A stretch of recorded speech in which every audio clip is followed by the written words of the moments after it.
السلام علیکم۔ ہم اپنی چینل لائف فیکٹ پر آپ کو خوش آمدید کہتے ہیں۔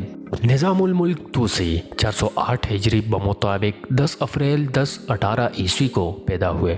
بچپن ہی میں نظام الملک طوسی کی والدہ وفات پا گئی تھی۔ نظام الملک کا اصل نام حسن تھا، جبکہ نظام الملک ان کا لقب ہے۔ نظام الملک کے والد کا نام علی بن اسحاق تھا، جو کہ اس وقت کے حکمران چوری بیگ کی جانب سے مال گزاری کی وصولی پر مقرر تھے۔ جب نظام الملک نے ہوش سنبھالا تو انہیں مکتب بھیجا گیا۔ بہت جلد ان کی ذہانت کے چرچے پورے شہر میں ہونے لگے۔ نظام الملک طوسی نے صرف 11 برس کی کم عمر میں قرآن کو حفظ کر لیا تھا، تو اس میں ابتدائی تعلیم مکمل کرنے کے بعد نظام الملک کو ان کے والد نے نیشاپور بھیج دیا۔ اس زمانے میں نیشاپور علم و ادب کا گہوارہ تھا۔ وہاں ایک بڑے عالم امام موفق درس دیا کرتے تھے۔ نظام الملک طوسی نے 4 سال ان سے علم حاصل کیا۔ مشہور ریاضیدان اور شاعر عمر خیام اور باطنی فرقے کے بانی حسن بن صباح بھی اس زمانے میں نظام الملک طوسی کے ہم جماعت تھے۔ یہاں سے تعلیم مکمل کرنے کے بعد نظام الملک طوس چلے گئے، پھر بخارا چلے گئے، پھر آپ مرو چلے گئے، جہاں سے وہ سمرقند سے ہوتے ہوئے غزنی جا پہنچے۔ یہ عبدالرشید غزنوی کا دور حکومت تھا۔ نظام الملک نے غزنی میں ایک دفتر میں ملازمت اختیار کی۔ غزنی میں چند سال گزارنے کے بعد آپ خراسان چلے گئے۔ یہاں بھی آپ نے کچھ عرصے ملازمت کی۔ یہاں سے نظام الملک بلخ چلے گئے، جہاں ابو علی احمد بن شاہزان حاکم تھے۔ اس علاقے میں چغری بیگ سلجوقی سلطان الفرسلان کی والدہ کی حکومت تھی۔ ابو علی نے نظام الملک کی قابلیت کو دیکھتے ہوئے انہیں میر منشی بنا دیا، لیکن کچھ عرصے کے بعد نظام الملک ابو علی کے سخت مزاج کی وجہ سے ملازمت چھوڑ کر مرو چلے گئے، جو خراسان کے حکمران چغری بیگ کا پائے تخت تھا۔ چغری بیگ نظام الملک کی ذہانت سے بے حد متاثر ہوئے۔ انہوں نے محسوس کیا کہ یہ شخص قابل اور ذہین ہے۔ یہاں نظام الملک نے الفرسلان کی تربیت شروع کر دی۔ 451 ہجری بمطابق 1059 کو 4 سال بعد سلجوقی سلطنت کے سربراہ تغرل بیگ کا انتقال بھی ہو گیا تو اقتدار کی کشمکش شروع ہو گئی، لیکن یہاں نظام الملک نے اعلیٰ حکمت سے تمام بغاوتوں کو ختم کیا اور الفرسلان تخنشین ہو گئے۔ الفرسلان نے تخنشین ہونے کے بعد نظام الملک کو اپنا وزیر مقرر کیا اور انہیں نظام الملک کا خطاب دیا۔ اس وقت نظام الملک کی عمر 48 برس تھی۔ سلطان الفرسلان نے اپنے 11 سالہ بیٹے ملک شاہ کا اتالیق نظام الملک کو مقرر کیا۔ نظام الملک نے نہایت محنت سے ملک شاہ کی تربیت کی۔ 465 ہجری بمطابق 1072 کو جب سلطان الفرسلان کی شہادت ہوئی تو نظام الملک نے اس موقع پر پھیلی ہوئی شورش پر قابو پا لیا اور انہی کی کوششوں سے ملک شاہ برسر اقتدار آ گئے۔ ملک شاہ نے تخنشین ہونے کے بعد نظام الملک کو نہ صرف ان کے عہدے پر برقرار رکھا بلکہ ان کو اسی اختیار بھی دیے۔ نظام الملک نے سلطان ملک شاہ کے وزیر کی حیثیت سے تقریباً 20 سال خدمت کی۔ اس دوران انہوں نے مملکت کے انتظامات کو اس قدر احسن طریقے سے چلایا کہ ملک شاہ کا دور سلجوقی تاریخ میں سب سے زیادہ شاندار دور شمار کیا جاتا ہے۔ نظام الملک کا ایک اور عظیم کارنامہ مدرسہ نظامیہ کا قیام ہے۔ نظام الملک خود بھی صاحب علم تھے اور علماء کی قربت پسند کرتے تھے۔ علامہ شہاب الدین مقدسی اپنی تصنیف کتاب میں لکھتے ہیں کہ سلجوقیوں کی وسیع سلطنت میں کوئی شہر ایسا نہ تھا جہاں کوئی مدرسہ نہ ہو، حتیٰ کہ جزیرہ ابن عمر جو کہ ایک گوشے میں واقع ہے اور وہاں کم لوگوں کا گزر ہوتا ہے، ایک بڑا مدرسہ موجود ہے۔ بمطابق 14 اکتوبر 1065 کو جامعہ نظامیہ کی عمارت کی تعمیر شروع ہوئی۔ 2 سال میں عمارت مکمل ہو گئی۔ یہ عمارت بہت وسیع تھی اور اس میں لاکھوں افراد سما سکتے تھے۔ تاریخ دانوں کے مطابق نظامیہ کی اس تعمیر میں 60,000 دینار خرچ ہوئے تھے۔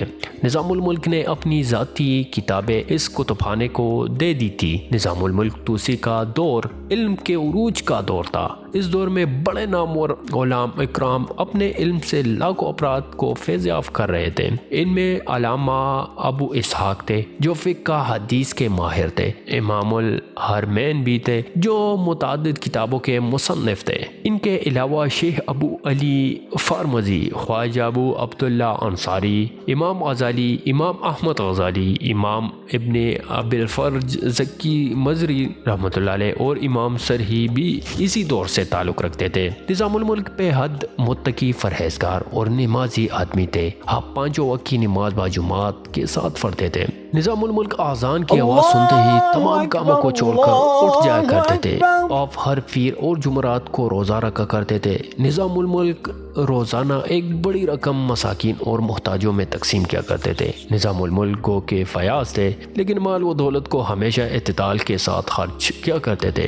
امام الحرمین نے اپنے ایک خطبے میں نظام الملک کے اسلام میں استقامت، عدل و انصاف اور پیازی و احسان کی بہت تعریف کی، لیکن آخری زمانے میں سلطان ملک شاہ سلجوقی کو بعض حاسدین نے نظام الملک سے بدظن کر دیا تھا۔ چنانچہ ملک شاہ نے نظام الملک سے ان کا عہدہ واپس لے لیا، لیکن ان کے ادب و احترام میں کوئی کمی نہ آنے دی۔ سلطان ملک شاہ نظام الملک کو اطابق اور خواجہ بزرگ کہا کرتے تھے۔ نظام الملک نے ایک باطنی فرقے کے خلاف کارروائی کا آغاز بھی کیا۔ اس فرقے کا بانی حسن بن صباح تھا، جو کہ نظام الملک کا ہم جماعت بھی رہ چکے تھے۔ نظام الملک نے ہی اسے سلطان ملک شاہ سے ملوایا تھا۔ پھر اس نے الموت کے مقام پر ایک قلعہ پر قبضہ کیا۔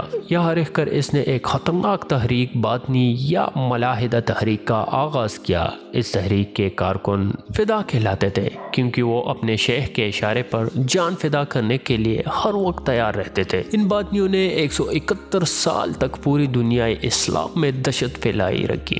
اس فرقے کی فدائیوں نے بڑی بڑی اسلامی شخصیات کو شہید کیا، جن میں نظام الملک بھی شامل ہے۔ 1092 عیسوی میں سلطان ملک شاہ نے ایک سردار امیر ارسلان کو لشکر دے کر حسن بن صباح کے قلعہ الموت پر حملے کے لیے روانہ کیا۔ پھر ایک اور امیر کی قیادت میں مزید کمک روانہ کی۔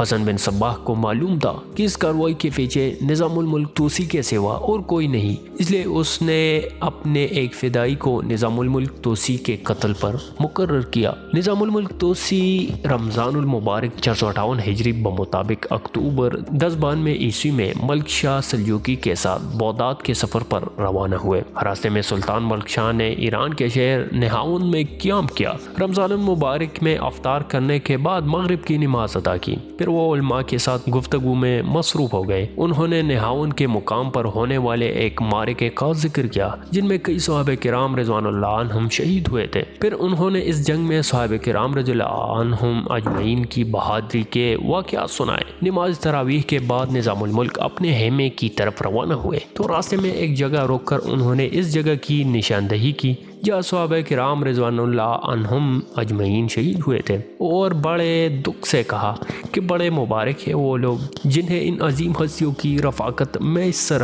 آ جائے۔ پھر نظام الملک ذرا آگے گئے تو ایک نوجوان جو کہ درویشانہ لباس میں ملبوس تھا، اس نے آپ کو روک کر اپنی ایک درخواست بڑھائی۔ نظام الملک نے جیسے ہی اس درخواست کو لینے کے لیے ہاتھ بڑھائے تو اس نوجوان نے خنجر نکال کر نظام الملک کے دل میں اتار دیا۔ خنجر نظام الملک کے دل کے پار ہو گیا۔ یہ زخم اتنا گہرا تھا کہ تھوڑی ہی دیر کے بعد وہ اس دنیا سے وفات پا گئے۔ اس کے قاتل کا نام ابو طاہر حارث بتایا جاتا ہے۔ وہ حسن بن صباح کا فدائی تھا۔ شہادت کے بعد نظام الملک کو اصفہان بھیج دیا گیا، جہاں انہیں محلہ کران کے قبرستان میں سپرد خاک کیا گیا۔ نظام الملک نے 77 برس عمر پائی تھی، جس میں سے انہوں نے تقریباً 29 سال سلجوقی سلطنت میں وزیر کی حیثیت سے اپنی خدمات سر انجام دی۔ ان کے 29 سالہ دور وزارت میں انہوں نے وہ کام سر انجام دیے کہ دنیا ان کی نظیر پیش کرنے سے آج بھی قاصر ہے۔ اس کے ساتھ آپ سے اجازت چاہوں گا۔ اگر آپ اسی طرح کے مزید تاریخ پر مبنی بایوگرافی سننا چاہتے ہیں تو ہماری چینل لائف فیکٹ کو ضرور سبسکرائب کریں اور کمنٹ سیکشن میں اپنی رائے کا اظہار ضرور کریں۔